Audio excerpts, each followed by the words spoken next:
Kila mtu anakuja anajielewa kutafuta maisha. Sasa wewe endelea hivyo hivyo, mtu anakuambia chukua hicho kitu tu, unakuwa unachekelea, wewe chekelea tu.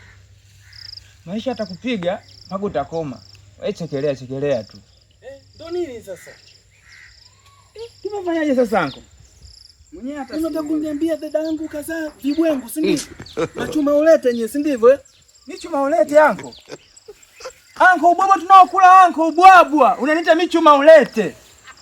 Sikia mjomba Ali Kibwade, sikia. Nitakurudisha nyumbani Mbeya, Kyela ukalime. Kama nichoka basi, mimi nafanyaje?